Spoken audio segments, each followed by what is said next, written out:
होली है। होली की इस वक्त हम आपके लिए उपस्थित हैं ढेर सारी बातों के साथ, लेकिन सबसे पहले आप सभी का बहुत बहुत स्वागत है कृषि दर्शन के इस अंक में।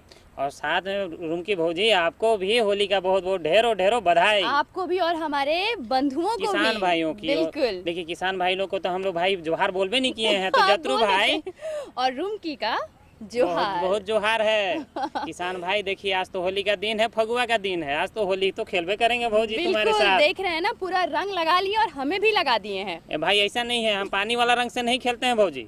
चलिए, ये तो ठीक है कि पानी वाला से नहीं खेलते, लेकिन सूखा ही तो हमें पूरा भिगा दिए हैं रंग से। तो कितना सुंदर दिख रही है भौजी, आप बताइए तो एकदम लाल लाल साड़ी। ठीक है, शुरुआत कीजिए। अच्छा चलिए भाई, कार्यक्रम का हम लोग शुरुआत करते हैं कृषि समाचार से। बिल्कुल, और फटाफट देखते हैं कृषि समाचार, उसके बाद आते हैं और ढेर सारी जानकारी। नमस्कार, कृषि समाचार में आपका स्वागत है। आपके साथ मैं हूं सबा गुलरेज। होली की ढेर सारी शुभकामनाएं।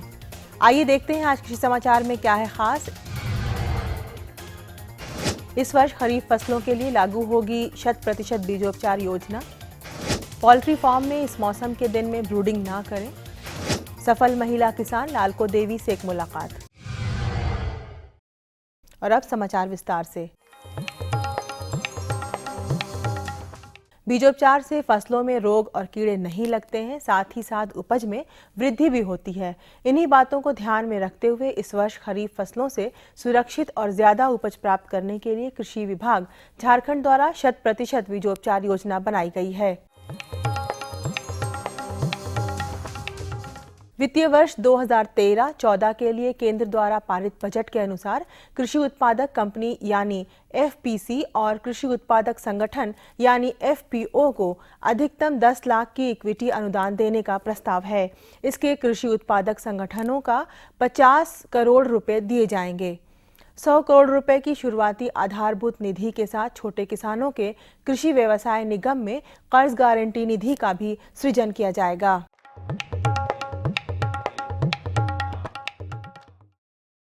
पोल्ट्री फार्म में पल रहे चूजों के शारीरिक विकास और आवश्यक तापमान की पूर्ति के लिए ब्रूडिंग किया जाता है। मुर्गी पालक इस मौसम में दिन में ब्रूडिंग की अवधि घटा दें। चूजे अगर ब्रूडिंग स्थल से दूर हट रहे हैं तो बल्ब ऑफ कर दें। गर्मी के दिनों में ऐसे भी तापमान बढ़ा ही रहता है। ब्रूडिंग प्रक्रिया में जलने वाले बल्बों से तापमान में और वृद्धि हुई तो चूजों के लिए खतरा पैदा हो सकता है। गर्मी के मौसम में खास तौर से चूजों में देखा गया है कि मृत्यु दर कम होती है, क्योंकि हमें इसमें ब्रूडिंग जो कराते हैं चूजों का, वो प्रक्रिया में कम समय देने की ज़रूरत होती है। और आप इस चीज़ का देखें कि जब आप ब्रूडिंग कराते हैं उस समय अगर आपने 200 वाट का बल्ब लगा दिया है और दिन भर में लाइट जलाने की ज़रूरत नहीं है। गर्मी के दिनों में आप दिन के समय में बत्तियां बुझा दें, क्योंकि बाहर के तापमान ही अधिक होता है, इसलिए मुर्गियों को ज़्यादा गर्मी देने से भी उनके जो ग्रोथ है, जिनका जो बढ़वार है, वो कम हो जाता है। अपने राज्य के जो पशुपालक सूकर पालन को व्यवसाय के रूप में अपनाना चाहते हैं, वो इस व्यवसाय से बेहतर आमदनी प्राप्त करने के लिए टी&डी नस्ल वाले सूकर पालें। ये देसी और विदेशी नस्ल का संकर है और इसकी बढ़वार बहुत तेज है। सूकर पालन के लिए उन्नत नस्ल टी&डी बिरसा कृषि विश्वविद्यालय द्वारा विकसित किया गया है और यहाँ उपलब्ध भी है। इस संबंध में पशु विशेषज्ञ की सलाह है। नस्ल का चुनाव की यदि बात करते हैं तो मैं कहना चाहूँगा कि टी&डी नस्ल जो एक संकर नस्ल है और बिरसा कृषि विश्वविद्यालय में ये जो है कि ये तैयार किया हुआ है, इसको मतलब बनाया गया है, तैयार किया गया है। इस नस्ल टी&डी नस्ल सूकर का जो है वो चुनाव करें, टी&डी ही पालें। ये टी&डी जो है विदेशी और देसी नस्ल का संकर नस्ल है और ये काले रंग का होता है। बच्चे देने की क्षमता भी अधिक होती है और हमारे ग्रामीण वातावरण में ये काफ़ी अच्छी तरह से रह लेती है। मिनी स्प्रेयर छोटे खेतों में लगे बिचड़े और नर्सरी के पौधों पर दवा छिड़काव के लिए काफी उपयोगी माना जाता है। इसमें 2 लीटर तक का घोल डाला जा सकता है। ये छोटे और सीमांत किसानों के लिए विशेष फायदेमंद उपकरण है। मिनी स्प्रेयर छोटे आकार का दवा छिड़काव करने वाला कृषि उपकरण होता है। इसके टैंक में 2 लीटर तक घोल डालकर ढक्कन को अच्छी तरह कस दिया जाता है।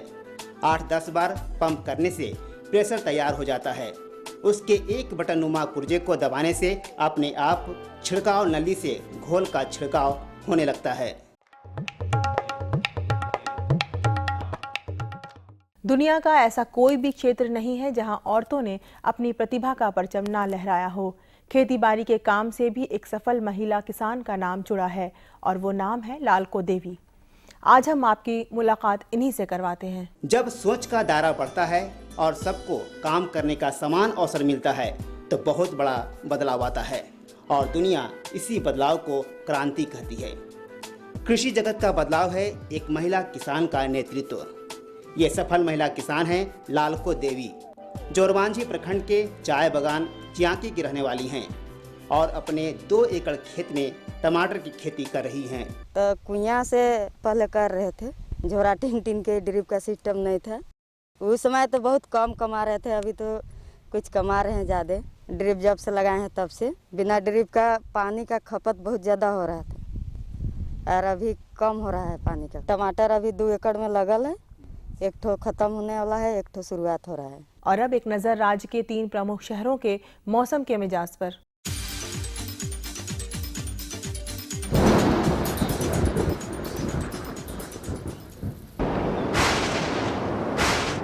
आज राज्य के 3 प्रमुख नगरों के अधिकतम और न्यूनतम तापमान कुछ इस तरह दर्ज किए गए। रांची का अधिकतम तापमान 33.6 डिग्री सेल्सियस और न्यूनतम 18.3 डिग्री सेल्सियस। जमशेदपुर का अधिकतम तापमान 34.8 डिग्री सेल्सियस और न्यूनतम 19.4 डिग्री सेल्सियस।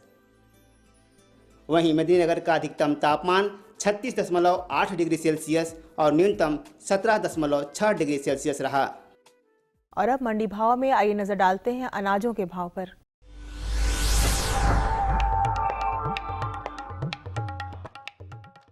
आज कृषि उत्पाद बाजार समिति पंडरा रांची में विभिन्न खाद्यान्नों के थोक भाव कुछ इस तरह दर्ज किए गए। चावल मोटा 1900 रुपये से 2000 रुपये, चावल मध्यम 2100 रुपये से 2200 रुपये, चावल उत्तम 2300 रुपये से 2600 रुपये, गेहूँ 1600 रुपये से 1650 रुपये, चना 4800 रुपये से 5100 रुपये, दाल अरहर 6700 रुपये से 7050 रुपये, दाल मसूर 4450 रुपये से 4550 रुपये, दाल चना 5800 रुपये से 6000 रुपये, सरसों तेल 10,000 रुपये से 10,150 रुपये, चीनी 3,250 रुपये से 3,400 रुपये, आलू 600 रुपये से 700 रुपये और प्याज 1,250 रुपये से 1300 रुपये प्रति क्विंटल रहा।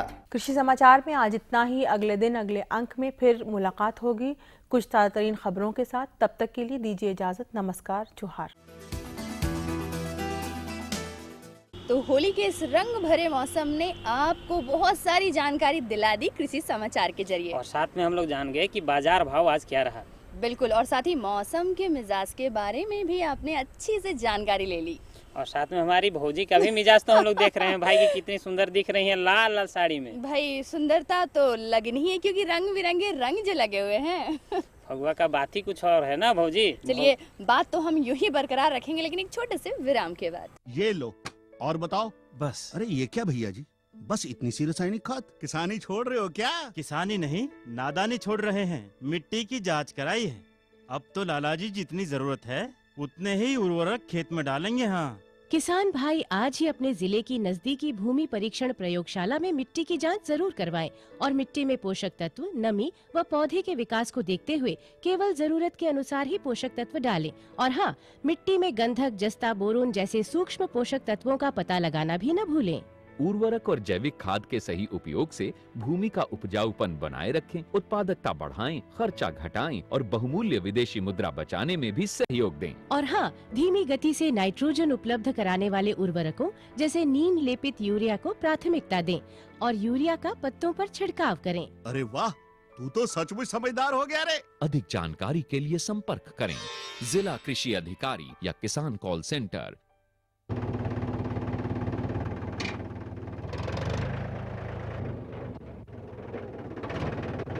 अरे हरकू वाह, बीज, कीटनाशक और आज खाद भी। अरे इतना खर्चा कहाँ से? अरे खर्च की चिंता किसे है, मेरे पास है ये किसान क्रेडिट कार्ड। कार्ड? अरे बैंकों द्वारा जारी इस कार्ड से किसान उसकी सीमा तक की रकम कभी भी बैंक से निकलवा सकता है और खेती बाड़ी की सामग्री कभी भी खरीद सकता है। कर्ज के झंझट से भी छुटकारा और तो और बिजली के बिलों का भुगतान, डीजल इससे खरीदना और आसान हो गया फिर है। तो हर को भैया एक कार्ड मेरे लिए भी। किसान क्रेडिट कार्ड के लिए नजदीकी बैंक से संपर्क करें और पाएं ढेर सारे लाभ। खुशबू की फुहार में, स्वाद की बहार में, तरक्की की तानों में, खिलती मुस्कानों में, हरे भरे पौधों में, बड़े बड़े सौदों में, मधुर भिनभिनाहट में, खुशियों की आहट में। NHM बागवानी मिशन, हमारी चाहत, आपकी मुस्कुराहट। तो विराम के बाद एक बार फिर किसान भाई आप लोग सबका का बहुत बहुत स्वागत है। और जानकारी की आज पिटारे में हमारी जो पहली जानकारी है वो क्या है भला? देखिए ऐसा है कि हमारे जो किसान भाई हैं खाली खेती बाड़ी नहीं करते हैं कि रूम के भौजी, ऐसा है कि खेती बाड़ी के अलावे भी वो लोग बहुत कुछ करते हैं भाई, बहुत सारा काम करते हैं। अब गिनवाने लगे ना तो कम पड़ जाएगा, लेकिन बता दीजिए जल्दी से। बहुत तेज हो गए हैं ना हमारे किसान भाई लोग। तो देखिए ऐसा है ना कि किसान भाई लोग एक समूह का निर्माण किए हैं और समूह के साथ साथ क्या करते हैं ना कि वो लोग जो बीज है, बीज ग्राम का गठन वो लोग किए हैं। कहने का मतलब है कि जिस तरह से होली का मजा पूरे झुंड के साथ आता है, उसी तरह बहुत सारी चीजें हैं जिसमें हम पूरा समूह बनाकर कार्य कर सकते हैं। एकदम एकदम सही सुपट बोले भौजी आप तो आइए हम लोग देखते हैं कि भाई लोग कैसे समूह का निर्माण किए हैं और इस समूह में निर्माण करके वो लोग कैसे 20 ग्राम का गठन किए हैं और उसमें क्या क्या काम करते हैं। तो चलिए लेते हैं ये जानकारी। जानकारी हम लोग को देंगे राजीव यादव। डॉक्टर साहब, आप हमारे किसान भाइयों को बताएं कि कृषि बीज ग्राम बनाने का उद्देश्य क्या है? किसान भाइयों, सबसे पहले मैं ये बताना चाहूँगा कि जिस तरह से हमारे देश की आबादी बढ़ रही है तो हमें दिन प्रतिदिन खाद्यान्न की अधिक आवश्यकता हो रही है और किसी भी फसल का उपज जो है वो सीधी तरीके से बीज की गुणवत्ता पे निर्भर करता है। आपको ये जानकर के आश्चर्य होगा कि अभी भी हमारे देश में बीज विस्थापन दर 15% है। कहने का मतलब कि जितनी खेती हमारे यहाँ होती है उसमें से केवल 15% ही जो है वो बीज लगता है और बाकी 85% जो है वो किसान जो अपने घर में अनाज रखते हैं उसी को बीज के रूप में प्रयोग कर लेते हैं, जिसका सीधा सीधा असर जो है उत्पादन पर पड़ता है। देश में कई सरकारी गैर सरकारी संस्था बीज उत्पादन कार्यक्रम चला रही है, लेकिन फिर भी जो हमें बीज का जो हमारी ज़रूरत है वो पूरा नहीं हो पा रहा है। तो इसके लिए बीज ग्राम जो है एक अच्छा उपाय है। इसमें किसान जो है वो समूह बना करके किसी फसल का जो है वो सत्यापित बीज पैदा करते हैं। कृषि विज्ञान केंद्र की तरफ से हम लोग उनको आधार बीज उपलब्ध कराते हैं और उनको तकनीकी सलाह देते हैं, क्योंकि जो सामान्य खेती है और जो बीज उत्पादन की जो खेती है वो दोनों अलग होती है। इसमें कुछ वैज्ञानिक तरीके जो है उनको ध्यान में रखने होते हैं। तो समय समय पर हम उनका निरीक्षण करते हैं, उनको बताते हैं कि आपका जो है एक फसल से दूसरे फसल का पृथक्करण दूरी क्या होना चाहिए, फिर उनका बीज का जो है वो प्रमाणन कैसे होगा, क्योंकि जब वो बीज पैदा करेंगे तो बिक्री के समय उनको जो है टैग की आवश्यकता होगी। यदि टैग नहीं रहेगा तो कोई भी उनका बीज जो है वो नहीं खरीदेंगे। तो इस हिसाब से किसान को भी जो खाद्यान्न का सीधा उत्पादन करते हैं और यदि बीज उत्पादन करते हैं तो उनका आय जो है वो काफ़ी बढ़ जाता है। तो बीज ग्राम के दो फायदे हैं। एक तो देश में बीज की आवश्यकता को पूर्ति हम कर सकते हैं बीज ग्राम बना करके, और दूसरा ये कि जो किसान बीज ग्राम से जुड़ते हैं वो अपने आय में वृद्धि कर सकते हैं। डॉक्टर साहब, क्या आपने साहेबगंज में किसी किसान को बीज ग्राम बनाया है? किसान भाइयों, साहेबगंज में 4 बीज ग्राम चल रहे हैं। 3 बीज ग्राम जो है वो नाबार्ड पोषित है। तो एक धान के लिए खरीफ में हम लोगों ने राजमहल प्रखंड के लालबांध गांव में जो है 25 एकड़ में धान का बीज ग्राम किया था। फिर बरहड़वा प्रखंड के सिल्ली डांगा में जो है वो 25 एकड़ में अरहर जो है वो अरहर की वैरायटी बहार जो है वो अभी बीज उत्पादन में है। उसके बाद बोरियो प्रखंड में जो है वहाँ सरसों का बीज उत्पादन कार्यक्रम चला रहा है, ये भी नाबार्ड से पोषित है। और एक साहेबगंज प्रखंड में हमारे किसान हैं, सफल किसान, जो कि अपने स्वपोषित है। वहाँ पे हम लोग केवल तकनीकी जानकारी उनको दे रहे हैं, उनको तकनीकी सलाह दे रहे हैं। वो गेहूँ बीज उत्पादन कर रहे हैं। राजीव जी, जैसा कि डॉक्टर साहब ने बताया कि आप बीज ग्राम के रूप में जाने जाते हैं और एक सफल किसान भी, तो आपने बीज ग्राम की स्थापना कैसे किया और इन किन किन बातों पर ध्यान देने की जरूरत पड़ी? बीज ग्राम में हम लोगों ने एक 25 किसानों का एक समूह बनाया और उसमें से 15 किसानों की एक कार्यकारिणी समिति का गठन किया गया, जिसमें से एक अध्यक्ष, एक सचिव और एक कोषाध्यक्ष का चयन किया गया। इन सब का चयन करने के बाद जो है उसकी एक प्रोसीडिंग लेकर के हम लोगों को रांची निबंधन कार्यालय से वहाँ से उसको निबंधित कराना पड़ा। इस तरह से सबकी आपस में तालमेल बनी रहे, ये पूरे समूह का काम है और इसी तरह से हम लोग का एक बीज ग्राम का स्थापना हुआ और इससे बीज उत्पादन करने का हम लोगों ने निर्णय लिया। राजीव जी, आप अभी किन किन बीजों का संचयन कर रहे हैं या बीज ग्राम में उन्हें रखे हुए हैं? हमारे पास अभी हमारे बीज ग्राम में अभी सबसे पहला तो गेहूं, जो कि एक नई वैरायटी है K9107 का उत्पादन कर रहे हैं, और दूसरा हम लोग गन्ना का जो है BO 147, जो कि एक बहुत अच्छी वैरायटी है जिसकी उत्पाद बहुत अच्छा है, वो एक 2 बीजों का जो है अभी हमारे बीज ग्राम में उत्पादन चल रहा है। राजीव जी, ये बताएं कि इसके क्या फ़ायदा आप अपने ग्राम में या अपने आसपास के किसानों को देते हैं?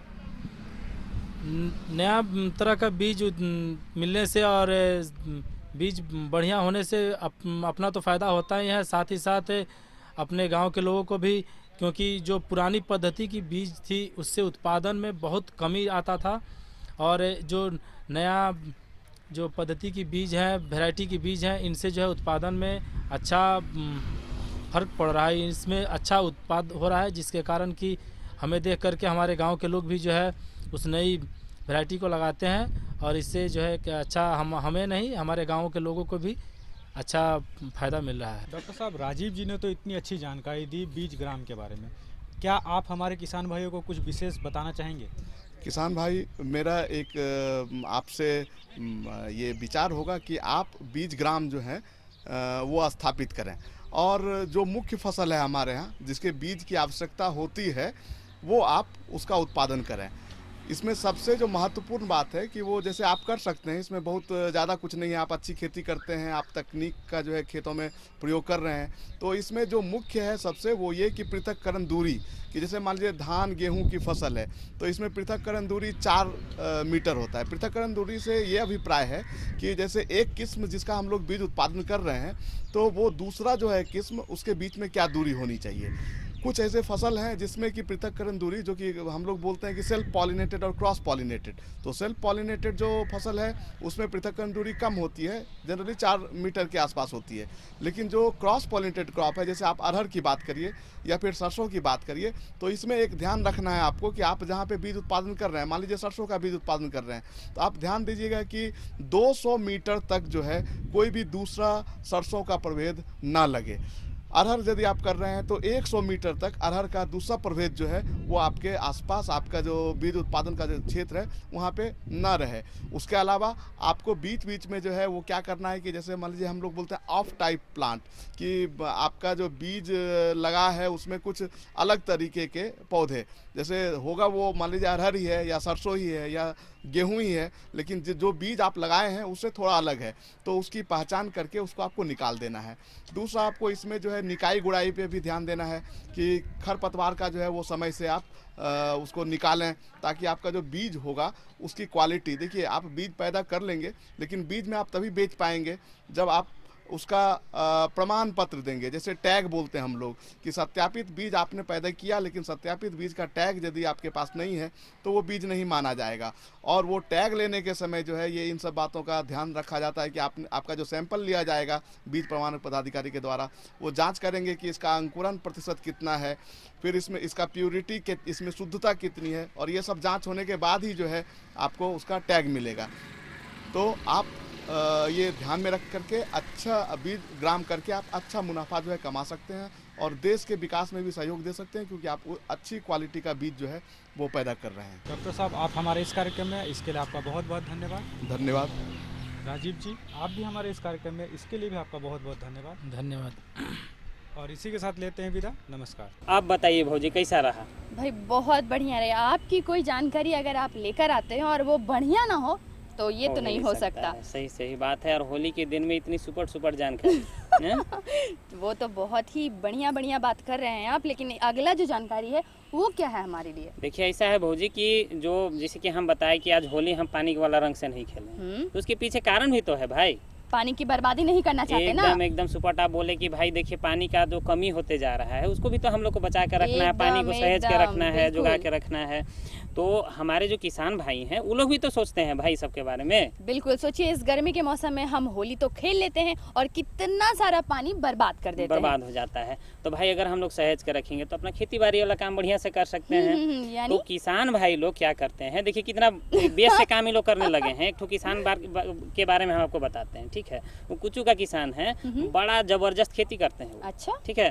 नाम तो उनका है बालक महतो, लेकिन काम बहुत बड़ा करते हैं। अच्छा, टपक सिंचाई से वो खेती करते हैं, जिसको ड्रिप इरिगेशन भी कहा जाता है भौजी। अरे बाप, बहुत जानकारी लेकर आए हैं। एकदम सुपर जानकारी है। तो पाइप के द्वारा वो लोग क्या करते हैं ना कि जहीरे में, जड़ में पानी को गिराते हैं, यानी सीधे जड़ में। एकदम सुपट, माने एक बूंद पानी अगर गिरेगा ना तो सुपट एक बूंद का पानी का जो कहने का मतलब है कि बूंद बहुत कीमती है और उसका सही उपयोग किया गया है यहाँ। तो आइए इसी के बारे में हम लोग को जानकारी भी ले लें और किसान भाई भी जान जाएं कि कैसे टपक विधि से सिंचाई कर सकते हैं और खेती का लाभ कैसे उठा सकते हैं। ठीक है, तो चलिए लेते हैं ये जानकारी हम लोग को देंगे बीके झा। आप सबसे पहले हमारे किसान भाइयों को ये बताएं कि ये अभी जो कि झारखंड में इतनी गर्मी पड़ती है तो सिंचाई की जो एक वैकल्पिक व्यवस्था आप लोग लाए हैं वो है क्या? किसान भाइयों, जैसा भी चर्चा हो रही है कि जो हमारी टपकन विधि की सिंचाई, इसी को हम सब ड्रिप इरिगेशन भी कहते हैं। सिंचाई की ऐसी प्रक्रिया है जिसमें हमारी पानी जो हमारा जल होता है उसकी हमारी बर्बादी कम होती है और साथ में हम एक पाइपलाइन नेटवर्क के द्वारा हमारी यह सिंचाई व्यवस्था में हम सब पानी को पौधों के जड़ों तक पहुंचाते हैं। और इससे हमारी क्या है कि जो हमारी सिंचाई की क्षमता है वो करीब 80 से 90% तक हमें मिलती है। जो आप पारंपरिक विधि से जो आप सिंचाई करते हैं उसमें मात्र जो है 40% 50% की ही हमें सिंचाई की क्षमता मिल पाती है और बाकी पानी हमारा जो है वो बर्बाद होता है।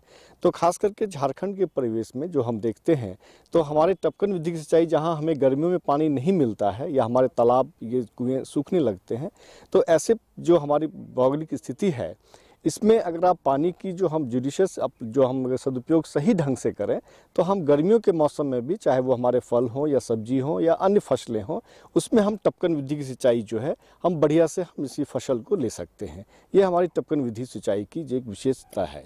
तो इस तरीके से पानी जो है वो ठीक पौधे के जड़ के पास पहुंचता है, जिससे कि वाष्पीकरण से नुकसान कम होता है और साथ में जो हमारा लीचिंग होता है, जो ज़मीन के नीचे पानी चला जाता है तो वो नहीं जाता है। मतलब रूट जोन हमारा जो है उसमें हमारे पानी जो है ज़्यादा उपलब्ध रहते हैं और पौधों को आसानी से उस जड़ से ले सकते हैं। डॉक्टर साहब, आप हमें एक बार ये भी बता दें कि जो ये संयंत्र है जो आप कह रहे हैं कि काफ़ी उपयोगी साबित होगी, स्थानीय तौर पर कैसे ले सकते हैं? और एक प्रमुख समस्या ये भी आती है कि बिजली नहीं रहती है, तो क्योंकि मुझे जैसा आप बता रहे हैं लगता है कि बिजली पर निर्भर रहना पड़ सकता है, तो अगर नहीं रहना पड़ सकता है तो कौन कौन सी व्यवस्थाएं वो कर सकते हैं? किसान भाइयों, जैसा कि चर्चा हो रही है तो जैसे कि हमें पानी का स्रोत जो आपके पास है, चाहे कुएं हो या तालाब हो या जहाँ से भी आप पानी ले रहे हैं, तो आपको एक पंप सेट की ज़रूरत पड़ती है। तो अगर बिजली है तो आप बिजली से चलने वाले पंप को लें, अन्यथा जैसे कि आपकी डीजल ऑपरेटेड पंप सेट है तो इसमें कोई बिजली की आवश्यकता कुछ अनिवार्य नहीं है। आप पंप सेट से भी आप पानी को लिफ्ट करके और ये ड्रिप के माध्यम से यंत्र से आप अपने खेतों में दे सकते हैं। तो ये इसमें बिजली रहना कोई बाध्यता नहीं है। इसलिए ये है कि आप ज़्यादा जगहों में जहाँ बिजली नहीं भी उपलब्ध है लेकिन पानी का स्रोत चाहिए जहाँ से कि पानी को आप ले सकें। तो ये किसान भाइयों आपके लिए बहुत अच्छी चीज़ें होती हैं। इसमें हमारा लेबर भी बचता है और जैसे पानी की संरक्षण होती है, पानी का सही सदुपयोग होता है, उसी प्रकार से खाद भी आती है जो हम नाइट्रोजन, फास्फोरस, पोटाश जो या अन्य जो हमारे माइक्रो न्यूट्रिएंट्स हैं, तो उसको भी ये जो जल में घुलनशील होते हैं तो उनको इसके माध्यम से हम दे सकते हैं। तो किसान भाइयों, आपको अलग से खेतों अपने फसलों में रासायनिक खादों की ज़रूरत होती है तो वो आप टपकन विधि से ही दे सकते हैं।